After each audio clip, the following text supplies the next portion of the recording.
दोस्तों, कभी सोचा है कि क्यों कुछ लोग बाकी सबसे बिल्कुल ही अलग नजर आते हैं? उनके चलने का स्टाइल, उनके बात करने का तरीका और उनकी बॉडी लैंग्वेज दूसरों से बिल्कुल ही डिफरेंट होती है। जैसा कि उन्हें कोई ऐसा सीक्रेट पता हो जो उन्हें ज्यादा अट्रैक्टिव, चालाक और एक डेंजरस पर्सन बनाता है। कुछ ऐसा पता हो जो उन्हें हर फील्ड में दूसरों से आगे रखता है। लेकिन अगर मैं आपसे ये कहूँ कि कोई भी पर्सन शुरुआत से ऐसा नहीं होता, बल्कि ऐसे लोगों को अच्छे से दूसरों की साइकोलॉजी के साथ खेलना आता है और इसी वजह से वो हमेशा उनसे 2 कदम आगे रहते हैं। क्योंकि जिस पर्सन को साइकोलॉजी का सही से इस्तेमाल करना आ गया, वो कहीं भी किसी भी फील्ड में मार नहीं खाएगा। और आज की इस वीडियो में हम आपके साथ साइकोलॉजी की ऐसी ही पावरफुल और माइंड ब्लोइंग ट्रिक्स शेयर करने वाले हैं, जिनका यूज करके आप भी एक मिस्टीरियस और क्लेवर पर्सन बन सकते हो। ये ट्रिक्स कोई जादू नहीं है, लेकिन इनका असर ऐसा होता है कि आपके सामने वाले शख्स की सोच और फैसले आपके कंट्रोल में आ जाते हैं। और साथ में आप ये भी पता लगा सकते हो कि कौन इन ट्रिक्स का यूज करके आपको मैनिपुलेट करना चाहता है। और लास्ट ट्रिक को तो गलती से भी मिस करने की मिस्टेक मत करना, क्योंकि लास्ट ट्रिक आपको बहुत ज्यादा पावरफुल बनाने वाली है। तो बिना कोई टाइम वेस्ट किए हम बढ़ते हैं हमारी फर्स्ट साइकोलॉजिकल ट्रिक की जानिब, और वो है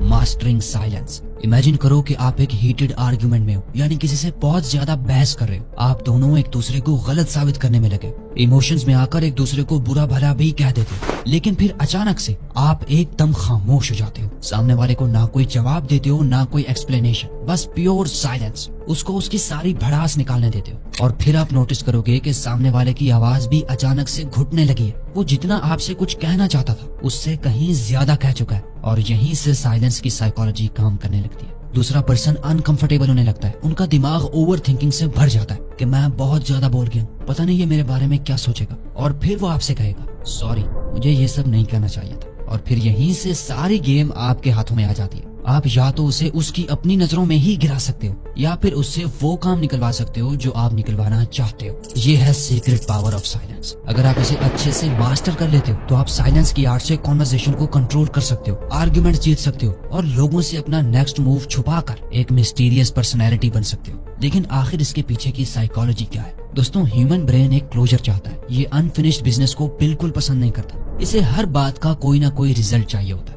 चाहे फिर वो रिजल्ट अच्छा हो या बुरा, इससे उसे कोई फर्क नहीं पड़ता। और जब कॉन्वर्सेशन में कोई गैप होता है, खास तौर पर टेंस सिचुएशन में, तो ह्यूमन ब्रेन उस गैप को ओवर थिंकिंग से भर लेता है। सामने वाला खुद कंफ्यूज हो जाता है कि क्या मैंने कुछ गलत बोल दिया, ये जवाब क्यों नहीं दे रहा। क्योंकि उन्हें ये डर होता है कि जो उन्होंने बोल दिया है, कहीं उसके लिए आप उन्हें जज करने ना लग जाए। और यही फियर उन्हें कमजोर और वल्नरेबल बना देता है। और इसी वजह से वो साइलेंस को तोड़ने के लिए या तो कुछ उल्टा सीधा बोल देते हैं, या फिर अपनी पोजीशन को और ज्यादा वीक बना लेते हैं। और हाँ, खामोशी सिर्फ चुप रहने का नाम नहीं है, बल्कि ये आपका सीक्रेट वेपन है उस मोमेंट को समझने का। फॉर एग्जाम्पल, अगर आप अपने किसी फ्रेंड या कोलीग के साथ किसी बात पर एग्री नहीं करते, उसका पर्सपेक्टिव कुछ और है और आपका नजरिया कुछ और, तो यहाँ पर बिना सोचे समझे फौरन जवाब देना उल्टा आपके ही गले पड़ सकता है। लेकिन अगर आप वहीं थोड़ी देर के लिए रुक जाते हो, तो ये थोड़ी देर का पॉज आपको सिचुएशन को समझने का वक्त देता है। उनके इमोशंस को आप आसानी से जज कर सकते हो और एक इमोशनल आंसर देने की बजाय एक स्ट्रेटेजिक रिस्पॉन्स दे सकते हो। ये आपको एक थॉटफुल और इन कंट्रोल पर्सन दिखाता है। अब ये अगली ट्रिक आपके साइकोलॉजिकल गेम को एक नेक्स्ट लेवल पर ले जाएगी, फ्रेमिंग इफेक्ट।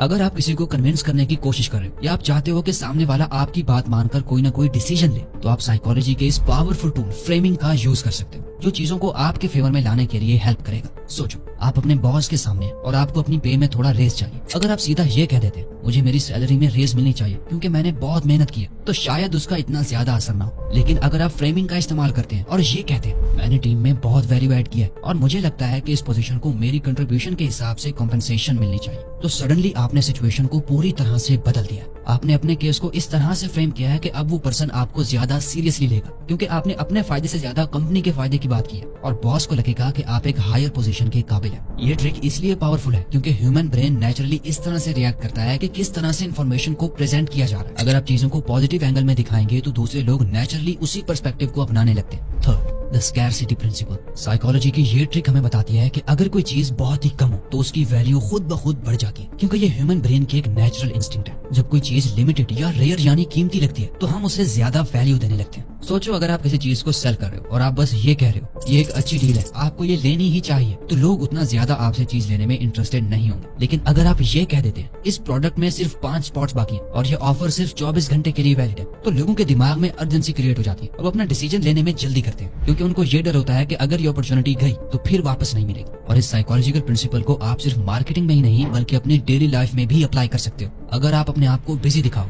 कि आपका टाइम लिमिटेड है तो लोग आपको ज्यादा वैल्यू देने लगेंगे। जब लोग समझते हैं कि उनको आपकी कंपनी या अटेंशन नहीं मिलेगी या अगर मिलेगी तो बहुत कम मिलेगी, तो वो उसके लिए ज्यादा डेस्परेट यानी तड़पने लगते हैं और इस इंतजार में होते हैं कि आप उनसे कब मिलोगे। The commitment consistency principle. कभी सोचा है कि कैसे कुछ लोग दूसरों से कितनी आसानी से काम निकलवा रहे होते हैं, ऐसा कि जैसे उनके पास दूसरों के दिमाग को कंट्रोल करने का कोई मैजिक हो। वेल, ये मैजिक नहीं है बल्कि एक साइकोलॉजिकल ट्रिक है जो आप भी सीख सकते हो। इसको आसान अल्फाज में समझते हैं। अगर आप किसी पर्सन से कोई छोटी रिक्वेस्ट करते हैं या कोई छोटा सा फेवर मांगते हैं और वो आपका वो काम कर देता है, तो वो उससे बड़ा कमिटमेंट लेने के लिए ज्यादा रेडी होता है। यानी फिर जब आप उनसे कोई बड़ा फेवर मांगोगे तो वो उसे भी 100% कंप्लीट करेगा। यानी कि पहले आपको एक छोटा फेवर मांगना है और फिर आपको आहिस्ता आहिस्ता अपने फेवर को बढ़ाते जाना है। अब सोचो अगर आप अपने किसी दोस्त या कोलीग से हेल्प के लिए कुछ स्मॉल रिक्वेस्ट करते हो और वो आपकी हेल्प कर देता है, तो जब आप उनसे कुछ और बड़ा काम करने को कहोगे वो ज्यादा रेजिस्टेंट नहीं होते, यानी मना नहीं करते, क्योंकि उन्होंने पहले आपकी रिक्वेस्ट एक्सेप्ट की होती है। ये इसलिए होता है क्योंकि उनके दिमाग में ये डर होता है कि अगर मैंने ये काम नहीं किया तो मेरे पिछले किए किराए पर भी पानी फिर जाएगा। The door in the face technique. अब ये प्रिंसिपल हमारे लास्ट प्रिंसिपल से बिल्कुल डिफरेंट है। अगर सामने वाले पर वो ट्रिक काम नहीं कर रही तो आप इस टेक्निक को ट्राई कर सकते हैं।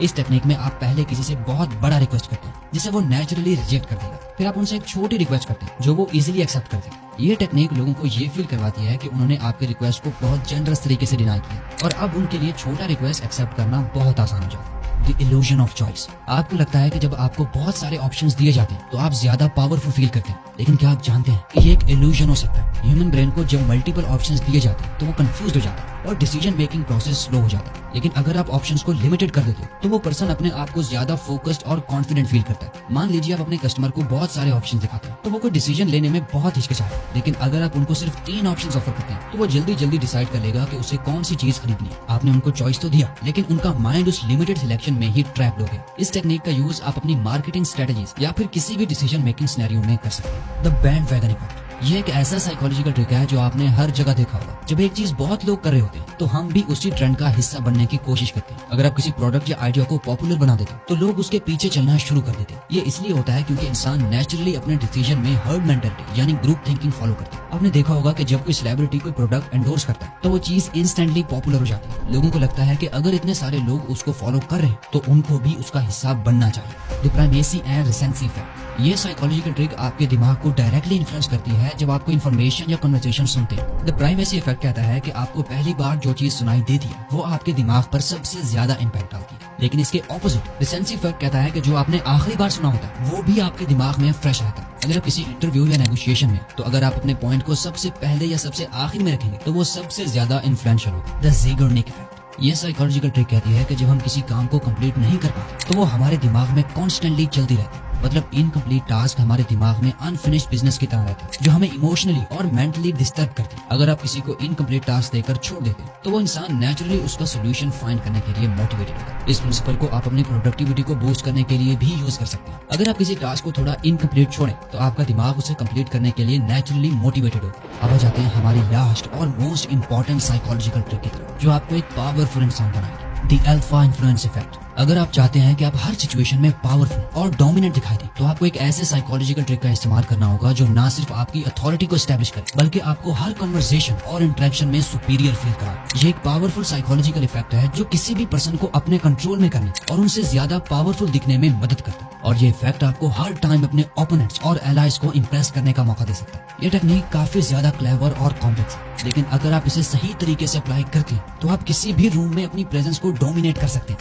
आपको सिर्फ अपनी बॉडी लैंग्वेज, वर्ड्स और एक्शंस का परफेक्ट कॉम्बिनेशन यूज करना होगा जिससे लोग आपको सिर्फ एक लीडर के रूप में ही नहीं बल्कि एक अल्फा पर्सनैलिटी के रूप में देखेंगे। Let your silence speak. अगर आप अपने आप को ज्यादा पावरफुल दिखाना चाहते हो तो सबसे पहला और सबसे ज्यादा इफेक्टिव टैक्टिक जो आप यूज कर सकते हैं वो है साइलेंस। जैसा कि हमने पहले बात की थी, ये एक ऐसा टूल है जो आपको किसी भी सिचुएशन में डोमिनेट और इन कंट्रोल दिखाने में मदद करता है। आसान अल्फाज में कहूँ तो जब सब लोग बात कर रहे हैं, आपको सिर्फ खामोशी से उन्हें ऑब्जर्व करना है, उनकी बातों को सुनना है, और जब सारे खामोश हो जाए उस वक्त आपको अपनी बात को सामने रखना है। इससे आपकी बात 10 गुना ज्यादा भारी लगेगी। Dominant body language. जब बात हो पावर और डोमिनेंस की तो बॉडी लैंग्वेज काफी इंपॉर्टेंट रोल प्ले करती है। अगर आप फिजिकली डोमिनेंट दिखना चाहते हैं तो आपको अपनी बॉडी लैंग्वेज को केयरफुली कंट्रोल करना होगा। आप जो भी जेस्चर यूज करते हैं या जिस तरह से अपनी बॉडी को पोजीशन करते हैं उससे डायरेक्टली आपका डोमिनेंस या वीकनेस दिखाई देती है। आपको अपने पोस्चर को स्ट्रॉन्ग और ओपन रखना होगा। इसका मतलब है कि आपको अपने शोल्डर्स को बैक रखना होगा, चेस्ट को आउट करना होगा और अपनी बॉडी को किसी भी सिचुएशन में क्लोज्ड पोजीशन में नहीं रखना। जब आप अपनी बॉडी को ओपन रखते हैं तो आप अपने आप को एक लीडर और पावरफुल पर्सनैलिटी के रूप में दिखाते हैं। अगर आप किसी ग्रुप में हैं तो आपको उनकी बॉडी लैंग्वेज को ऑब्जर्व करना होगा। उनके एक्शंस और रिएक्शन से आप इजीली समझ सकते हैं कि वो किस पोजीशन में है।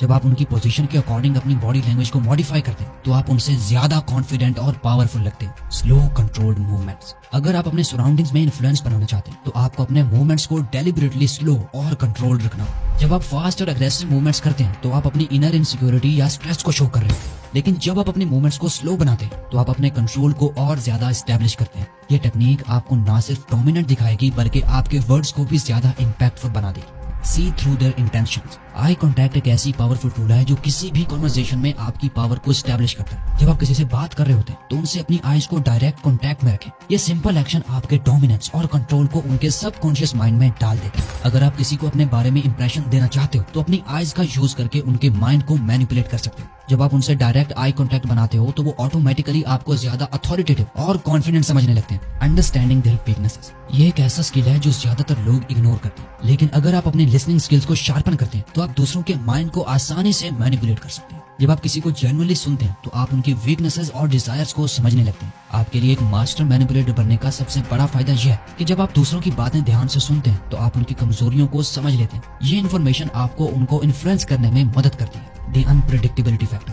अगर आप अपने पावर को और ज्यादा इंटेंस बनाना चाहते हो तो आपको अपने एक्शंस को अनप्रेडिक्टेबल और सरप्राइजिंग रखना होगा। जब आप हमेशा अपने डिसीजंस प्रेडिक्टेबल रखते हैं तो लोग आपके इंटेंशंस को इजीली गेस कर लेते हैं, लेकिन अगर आप अपने एक्शंस में अनप्रेडिक्टेबिलिटी लाते हैं तो वो लोग हमेशा आपके साथ डील करते वक्त अनश्योर फील करते हैं। उन्हें कोई आइडिया नहीं होता कि आपका नेक्स्ट मूव क्या है। ये अनप्रेडिक्टेबिलिटी आपके एक्शन और वर्ड्स दोनों में होनी चाहिए। कभी कभी आपको अपनी बात को सरप्राइज एलिमेंट के साथ डिलीवर करना होगा जिससे सामने वाला पर्सन कंफ्यूज हो जाए और अपनी नेक्स्ट मूव को केयरफुली प्लान करे। आप इस अनप्रेडिक्टेबिलिटी को अपनी कन्वर्सेशन में, अपने जेस्चर्स में और अपनी ओवरऑल बॉडी लैंग्वेज में अप्लाई कर सकते हो। जैसे ही आप उनको सरप्राइज करते हैं तो आप उनके माइंड में डोमिनेंट एस्टेब्लिश कर रहे होते हैं। Become a thought leader. अगर आप अपनी अथॉरिटी को मैक्सिमाइज करना चाहते हो तो आपको अपने ओपिनियन को स्ट्रॉन्ग और कॉन्फिडेंट बनाना होगा। जब आप किसी इशू पर अपने व्यूज कॉन्फिडेंटली रखते हैं तो आप ऑटोमेटिकली अपने आप को एक थॉट लीडर के रूप में एस्टेब्लिश करते हैं। अपने व्यूज को सबके सामने कॉन्फिडेंटली रखने से लोग आपके ओपिनियंस को फॉलो करना शुरू कर देते हैं। ये ना सिर्फ आपको ज्यादा डोमिनेंट बनाते हैं बल्कि दूसरे लोग आपके इन्फ्लुएंस को समझने लगते हैं और आपको अपने लीडर के रूप में देखते हैं।